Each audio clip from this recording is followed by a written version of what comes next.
Hello all, welcome to mysterious medicos. இந்த நம்ம பார்க்கக்கூடியது ஒரு ரெக்வஸ்டடான டாபிக், பசு. ஆல்ரெடி பதிக்கு நம்ம வீடியோ அப்லோட் பண்ணியாச்சு. இப்போ நம்ம பசுவில் பார்ட் 1 வீடியோ அப்லோட் பண்ணியிருக்கோம். இது வந்து பார்ட் 2. பார்ட் 1 பார்த்துட்டு அதுக்கப்புறம் இந்த வீடியோ வந்து பாருங்கள். ஐ பட்டனில் உங்களுக்கு அதுக்கான லிங்க்கும் கொடுத்துருக்கேன். டிஸ்கிரிப்ஷன்லையும் பார்ட் 1 வீடியோக்கான லிங்க் கொடுக்குறேன். லாஸ்ட் வீடியோ, அதாவது பார்ட் 1ல் வந்து நம்ம பசுவை பற்றி என்ன பார்த்துருந்தோம் அப்படின்னா, பசு அப்படின்னு சொல்லும்போது அது ஒன்று வந்து பதி கூட சேர்ந்திருக்கும், இல்லாட்டி அதே பசு வந்து பாசத்தோடு சேர்ந்திருக்கும் அப்படிங்கிறது தான் நிலை. ஏன்னா தனிப்பட்டு வந்து பசு எப்போதுமே இருக்காது. இங்கே நம்ம பசு அப்படின்னு சொல்கிறது என்ன அப்படின்னா ஒரு சொல், ஒரு ஆன்மா, ஓகேவா. பதி அப்படின்னு சொல்கிறது காட், பாசம் அப்படின்னு சொல்கிறது வந்து அந்த பதிக்கும் பசுக்கும் நடுவில் ரெண்டு பேரையும் சேராமல் வச்சுருக்கக்கூடிய அந்த அட்டாச்மெண்ட்டை தான் வந்து பாசம் அப்படின்னு சொல்லுவோம். எப்போதுமே இது தனியாக இருக்காது, ஏதாவது கூட மர்ஜ் ஆகி தான் இருக்கும் பசு. இதோட தன்மை எப்படி இருக்கும் அப்படின்னு நீங்கள் பார்த்தீங்கன்னா, இதோட தன்மை வந்து ஒரு கிறிஸ்டல் மாதிரி இருக்கும் அப்படின்னு சொல்கிறாங்க. எதனால் அப்படின்னா, இப்போ ஒரு பசு வந்து ஒரு பதி கூட சேர்ந்துச்சு அப்படின்னா ஒரு நல்ல ஒரு பவராக, ஒரு நல்ல ஒரு விஷயமாக தெரியும். அதுவே பாசத்தோடு அது சேர்ந்துச்சு அப்படின்னா அந்த அளவுக்கு அதில் இருக்கக்கூடிய விஷயங்கள் எல்லாமே மாறும். அதனால் அது பார்க்குறதுக்கு ஒரு ரிஃப்ளெக்ஷன் மாதிரி தான் அது காட்டும். அதாவது ஒரு கிறிஸ்டல் வந்து எப்படி ரிஃப்ளெக்ட் பண்ணுதோ, ஒரு பொருளை வந்து பார்த்தா ஒரு மிரரில் ஒரு பொருளை காட்டுறோம் அப்படின்னா அது நம்ம காட்டக்கூடிய பொருளை ரிஃப்ளெக்ட் பண்ணும். அதே மாதிரி தான் பசுவும் எந்த பொருளை இருக்கோ, எந்த பொருளை சார்ந்து இருக்கோ அந்த பொருளை பிரதிபலிக்கக்கூடிய ஒரு விஷயமா இருக்குது. இதுதான் பசுவோட தன்மை. பசு அது கூட மட்டும் இருக்காது, அது எதனோட சம்மந்தப்பட்டு இருக்கோ அந்த பொருளோட தன்மை, அதோட உருவம், அதோட குணம், எல்லா விஷயத்தையுமே அப்படியே பிரதிபலிக்கும். இதுதான் வந்து பசுவை பற்றி சொல்லக்கூடிய அடுத்த விஷயம். இதனால் நம்ம கேட்கக்கூடிய ஒரு கேள்வி என்ன அப்படின்னா, அப்போனா அதுவாகவே மாறிடுமா அப்படின்னா கிடையாது. எந்த பொருள் கூட அது சம்மந்தப்பட்டிருக்கோ அந்த பொருளாக அது மாறாது, ஆனால் அந்த பொருளாகவே தான் பிரதிபலிக்கும். ரெண்டுத்துக்கும் டிஃப்ரென்சஸ் இருக்குது. இன்னொரு விஷயம், பசுவால் தனியாக எந்த விஷயத்தையும் யோசித்து முடிவெடுக்க முடியாது. பசு இருக்குது அப்படின்னா அது பதியோட ஒரு அறிவாலையும் அதோட சிற்றறிவு வச்சு மட்டும்தான் அதனால் ஒரு விஷயத்தை தெரிஞ்சுக்க முடியும்.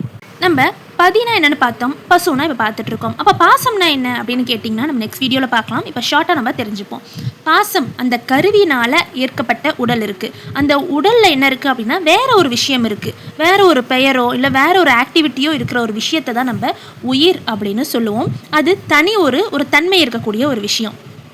உயிர்னு சொன்னோம் அப்படின்னா உயிர் வந்து மனம், அது கூட அகக்காரணங்கள், இது ரெண்டும் சேர்ந்த விஷயத்தை தான் உயிர் அப்படின்னு சொல்லுவோம். நம்மளுக்கு மனசில் ஒரு விஷயத்த நினைப்போம் இல்லையா, அந்த விஷயம் ப்ளஸ் அகக்காரணங்கள் அப்படின்னு பார்த்தீங்கன்னா இந்த இதில் இருக்கக்கூடிய விழிப்பு நிலை, கனவு, உறக்கம், பேருறக்கம், உடற்படுக்கம், இந்த 5 விஷயங்கள், இந்த அவத்தைகள் இருக்கு இல்லையா, இதை தான் வந்து அகக்காரணங்கள் அப்படின்னு நம்ம இங்கே மென்ஷன் பண்ணுறாங்க. இதை எந்த விஷயமா இருந்தாலும் இது எது கூட ரிலேட் ஆகிருக்கு அப்படின்னு பார்த்தீங்கன்னா ஆணவ மலம், அது அதோட காரணத்தில் தான் இருக்குது. இது எப்படி இருக்கும் அப்படின்னா, ஒரு அரசனும் அமைச்சரும் எப்படி ஒன்றா இருக்காங்களோ அதே மாதிரி தான் நம்ம உயிர் அப்படின்னு சொல்லக்கூடிய விஷயமும் மனமோட சேர்ந்த இந்த அகக்காரணங்களோடு இருக்கிறத தான் நம்ம உயிர் அப்படின்னு சொல்லுவோம்.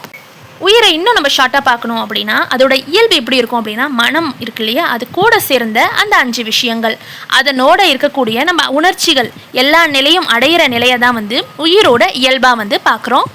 வீடியோட ஃபைனல் கிட்ட வந்தாச்சு. இப்போ என்ன பார்க்குறோம், டிஃப்ரென்ஸ் பிட்வீன் பதி அண்ட் பசு. இப்போ பதினா என்ன, பசுனா என்ன, பார்க்க ரெண்டுமே சிமிலராக தான் உங்களுக்கு தெரியும். பட் இது ரெண்டுத்துக்கும் சர்டன் டிஃப்ரென்சஸ் இருக்குது. முதல் டிஃப்ரென்ஸ், பதி அப்படின்னு சொன்னீங்கன்னா அது எல்லா விஷயத்தையும் கலந்து இருக்கக்கூடியது. ரெண்டுத்துக்கும் பார்த்துக்கோங்க, கலந்து இருக்கிறது. எந்த விஷயமா இருந்தாலும் தூணிலும் இருப்பார், துரும்பிலையும் இருப்பார் அப்படின்னு கேள்விப்பட்டிருப்போம் இல்லையா. ஸோ நம்மளுக்கு மேலே இருக்கக்கூடிய சுப்பீரியர் பவர், அது சிவனாக இருக்கட்டும் இல்லை எந்த ஒரு பவராக இருக்கட்டும், ஆனால் நமக்கு மேலே ஒரு சக்தி இருக்குது. அதை தான் நம்ம பதி அப்படின்னு சொல்லிட்டு இங்கே பார்க்குறது. அந்த மேல்பட்ட அந்த அப்பாற்பட்ட அந்த சுப்பீரியர் பவர் வந்து எல்லா விஷயத்தையும் கலந்து, அதுவும் இல்லாமல் கடந்தும் இருப்பார், ஓகேவா. அதுதான் வந்து பதியில் இருக்கக்கூடிய முதல் பாயிண்ட். அப்படியே பசு அப்படின்னு பார்த்தீங்கன்னா எல்லா விஷயத்துலேயும் அந்த கலந்த பொருளோட தன்மையை பிரதிபலிக்கும்.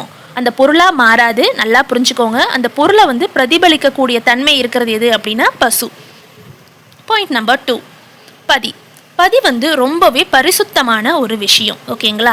ஏன்னா பதி அப்படின்னு சொல்கிறது நம்மளுக்கு மேலே இருக்கக்கூடிய ஒரு அப்பாற்பட்ட ஒரு சுப்பீரியர் பவர், ஒரு பாசிட்டிவ் எனர்ஜி, எப்படி வேணாலும் நீங்கள் எடுத்துக்கலாம். அப்போ அது எப்படி இருக்கும் அப்படின்னா ரொம்பவே புனிதமாகவும் ரொம்பவே சுத்தமாகவும் பியூரஸ்ட் ஃபார்ம்லேயும் இருக்கும். அப்படியே நீங்கள் ஆணவ மலம் அப்படின்னு பார்த்தீங்கன்னா அது எதில் இருக்குது, பசுவில் இருக்குது. பசு அப்படின்னு சொல்லும் போது அது உள்ளே இருக்கக்கூடிய சோல்.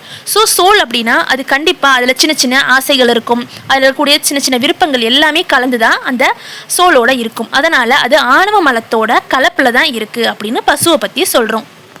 பாயிண்ட் நம்பர் 3, இப்போ பதி அப்படின்னு பார்த்தோன்னா பதியோட வல்லமை, அதோட குணம், பதியுடன் சக்தி, இந்த 3 விஷயமும் எந்த காலமும் முக்காலமும் இல்லை எந்த விஷயமும் எவ்வளோ நாளானாலும் மாறவே மாறாது. அவரோட பவராக இருக்கட்டும், இல்லை அந்த பதியோட சக்தியாக இருக்கட்டும், இல்லை குணம், அவரோட வல்லமை எதுவாக இருக்கட்டும், அது மாறக்கூடிய நிலையில் இருக்காது, ஒரே நிலையில் தான் இருக்கும். ஆனால் நீங்கள் பசு அப்படின்னு பார்த்தீங்கன்னா தன்னோட தன்மையை அது மாற்றிக்காது. ஆனால் எந்த பொருளோடு அது கலக்குதோ அந்த பொருளுக்கு ஏற்ற மாதிரி அந்த விஷயத்தை அது பிரதிபலிக்கும். இப்போ ஒரு பாட்டிலை நீங்கள் காட்டுறீங்க அப்படின்னா மிரரில் அது பாட்டிலாக இருக்கும். அது எப்படி இருக்கும் பார்க்க? அதே ஒரு ஸ்லிம்மான பாட்டிலை காட்டினீங்கன்னா அது ஸ்லிம்மான நேச்சர்லையும், அது பார்க்க உங்களுக்கு கொஞ்சம் க்ரீன் ஷேடில் இருக்குன்னா க்ரீன் கலர் ஷேட்லையும், மேலே என்ன பாட்டில் பிளாஸ்டிக் பாட்டில்னா பிளாஸ்டிக் பாட்டில். ஓகேவா? இங்கே எப்படி காட்டுறீங்களோ அதோட குணம், அப்புறம் அதோட சக்தி, அதோட வல்லமை எல்லாமே அதை பிரதிபலிக்கக்கூடிய பொருளுக்கு ஏற்ற மாதிரியே தான் இருக்கும். இது பசு. பாயிண்ட் நம்பர் 4, பதின்னு சொல்லக்கூடியதை அருவ சித்தம் அப்படின்னு சொல்லுவோம். பசுவை உருவ சித்தம். அருவம் அப்படின்னு தெரியறது என்ன அப்படின்னா நம்ம கண்ணுக்கு புலனாகாத ஒரு விஷயம், கண்ணுக்கு தெரியாத விஷயத்த அருவம்னும், உருவம் அப்படின்னா கண்ணுக்கு தெரியக்கூடிய விஷயம். ஓகேங்களா? அடுத்தது என்ன அப்படின்னா கடைசி பாயிண்ட், 5th பாயிண்ட், பதியினால எல்லா விஷயத்தையும் அறிவிக்கும் வல்லமை உடையது. எல்லா விஷயத்தையும் தெரிஞ்சுக்கக்கூடிய ஒரு வல்லமை. நம்மளோட சோலை நம்ம காடுக்கு டெடிகேட் பண்ணாலோ இல்லை ஒரு பாசிட்டிவ் எனர்ஜியோட நம்ம இருந்தாலோ நம்மளாலையும் எல்லா விஷயத்தையும் தெரிஞ்சுக்கவும் முடியும், ப்ரிவென்ஷனாகவும் இருக்க முடியும். இதுதான் பதிக்கிட்ட நம்ம தெரிஞ்சுக்கக்கூடியது. அதுவே பசுவோட இருந்தோம் அப்படின்னா, அதாவது பசு அது நம்ம சோல் இம்பியூராக இருந்தாலோ இல்லை நார்மலான ஒரு நேச்சரில் இருந்தாலோ சுப்பீரியர் பவரோட மிங்கல் ஆகாமல் சேராமல் இருந்தது அப்படின்னாலும் நம்மளுக்கு இந்த கஷ்டங்கள் துன்பங்கள் வரும் அப்படிங்கிறது தான் சொல்ல வராங்க. ஃபைனல் பாயிண்டில் பசு அப்படின்னா அதுக்கு நம்ம தெரிஞ்சுக்கக்கூடிய விஷயம் கொஞ்சமாவது பதியோட உதவி இருந்தால் மட்டும்தான் நம்மளால் ஒரு விஷயத்தை தெரிஞ்சுக்க முடியும். பசுவால் எந்த விஷயத்தையும் தனித்துவமாக தெரிஞ்சுக்க முடியாது. பதியோட உதவி இருந்தால் மட்டும்தான் பசுவால் ஒரு விஷயத்தை தெரிஞ்சுக்க முடியும். ஓவராலாக இந்த வீடியோ இவ்வளோ தான். இதில் பசுவை பற்றி நம்ம என்னென்ன டிஃப்ரென்சஸ் இருந்தோம் அப்படிங்கிறத பார்த்துக்கோங்க. அதுக்கப்புறம் உயிர்னா என்னங்கிறத பார்த்தோம், அவரோட தன்மை எப்படிங்கிறத பார்த்தோம். பதி தனியாக இருப்பாரா இல்லை பசு தனியாக இருக்குமாங்கிறத நம்ம பசுவை 2 சாப்டர்ஸாக பார்த்துட்டோம். அதாவது 2 பார்ட் 1 பார்ட் 2 பார்த்துட்டோம். வேறு எதாவது உங்களுக்கு வீடியோஸ் வேணுனாலும் இல்லை இந்த நோட்ஸ் ரிலேட்டாக இருக்கக்கூடிய புக்ஸ் உங்களுக்கு வேணுனாலும், இந்த நோட்ஸ் எல்லாமே நம்ம ப்ளூ ரோஸ் மெட்டீரியலில் இருக்கிற நோட்ஸ் தான். இந்த நோட்ஸ் உங்களுக்கு வேணுனாலும் இல்லை அகாடமி பற்றி எந்த டவுட்ஸ் இருந்தாலும் கீழே கமெண்ட் பண்ணுங்கள், நம்ம மென்டர்ஸ் உங்களை கைட் பண்ணுவாங்க. தேங்க்யூ ஃபார் வாட்சிங்.